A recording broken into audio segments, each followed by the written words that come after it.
Qui est la 5e question sur les dérives spirituelles.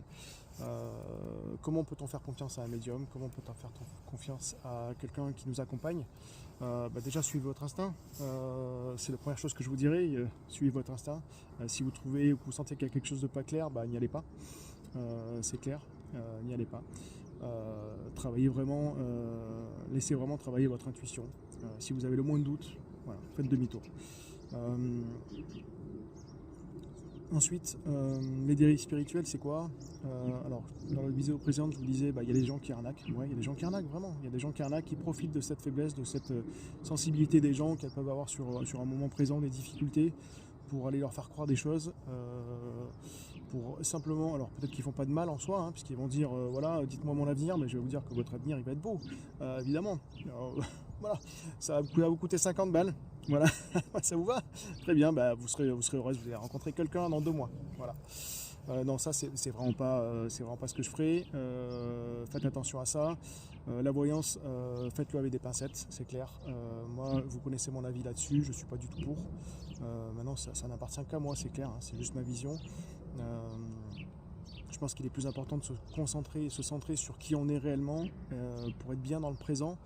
Un présent qui vous amènera un meilleur futur, plutôt que de se projeter tout le temps et finalement de plus vivre dans le présent, c'est-à-dire quand vous vivez seulement dans le passé, dans vos blessures ou dans le futur, dans un espoir meilleur. Voilà. Je sais pas, je suis pas pour ça. Ensuite, par rapport aux médiums, aux accompagnements, je sais pas, il n'y a pas que les médiums, parce qu'on parle de médiums, il y a beaucoup d'autres types d'accompagnements. Si vous vous trompez, c'est pas grave, vous aurez expérimenté. Alors j'ai vu passer une publi il y a quelques jours, coup de gueule sur les accompagnants, les machins et tout ça. Ok, tout le monde n'accompagne pas bien de la bonne façon, les coachs non plus, tout le monde n'est pas parfait, on est tous sur le chemin. Il y a toujours à apprendre, il y a toujours à s'améliorer, de toute façon c'est sûr. Des fois c'est fait avec des bonnes intentions mais pas de la bonne façon, ça arrive aussi. Des fois c'est fait pour uniquement des motivations financières. Moi je trouve que c'est normal de gagner sa vie. C'est pas parce qu'on travaille dans le spirituel qu'on doit ne pas gagner sa vie et vivre sous un pont. C'est pas mon avis. Mon avis il est que c'est normal de gagner sa vie de toute façon.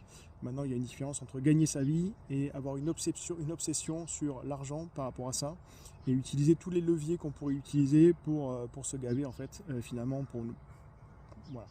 pour ne pas diffuser la lumière de la bonne façon. Attention bien sûr aux âmes perverties, il y en a pas mal malheureusement, j'ai pu faire cette expérience là moi aussi de mon côté. Voilà. Mais tout ça c'est des expériences que si elles se présentent à vous, c'est que vous devez les vivre. Voilà. Qu'est-ce qu'il y a à comprendre derrière ça? C'est ça qui est intéressant. Une personne qui s'est fait arnaquer par des charlatans, par des faux médiums, qu'est-ce qu'elle a à comprendre? Derrière tout ça, il y a des messages qui vous sont destinés, qu'il faut apprendre à déceler, à comprendre, à aller chercher des réponses, chercher les blessures qui sont derrière tout ça. Il n'y a pas de hasard. Chaque expérience que vous vivez a un but bien précis. Si vous comprenez ça, déjà, ce cheminement dans votre tête, il va être différent. La responsabilité n'est pas toujours chez les autres.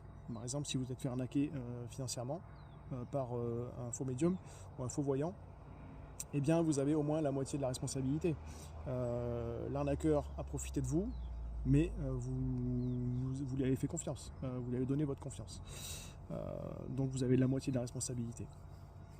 C'est intéressant d'avancer par rapport à ça et de comprendre tous les cheminements par rapport à ça. Donc moi je vous dirais, peu importe ce que vous vivez, toutes ces expériences-là, vous deviez les vivre. Par contre, il faut bien en tirer des leçons. Je vous expliquais, ou je vous l'ai déjà expliqué plusieurs fois et je vous le redis encore une fois, je ne crois pas qu'on puisse être un bon accompagnant si on n'a pas nous-mêmes travaillé nos blessures. On a tous des casseroles, faut pas rêver. On a tous des casseroles dans cette vie-là, mais c'est aussi des casseroles qu'on se traîne dans nos vies antérieures, dans notre transgénérationnel. Et je connais aucune famille qui n'a pas des choses cachées, des choses non dites et des choses terribles qui se sont passées. Ça n'existe pas. Voilà. Alors si vous en connaissez, écoutez, je serais curieux de savoir ça. Pour moi, il n'y en a pas. Il n'y en a pas. Et dans les vies antérieures, c'est pareil. On n'a pas tous fait que du bien. On a aussi fait du mal parce qu'on est venu expérimenter le mal peut-être dans d'autres vies. Voilà. Mais ce qui est important, c'est pour vous, c'est votre vie que vous vivez aujourd'hui, dans le présent.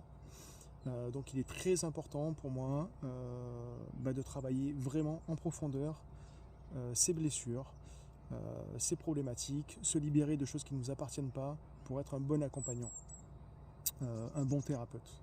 Donc renseignez-vous sur les thérapeutes avec qui vous travaillez, renseignez-vous sur les médiums avec qui vous voulez travailler, renseignez-vous sur qui ils sont, est-ce qu'ils sont humains, pas humains, est-ce qu'il y a déjà, par exemple sur les réseaux, alors moi je vois beaucoup de thérapeutes qui sont très forts en leçons, mais qui n'assument pas du tout qui ils sont, puisqu'en fait à aucun moment vous savez qui ils sont en fait.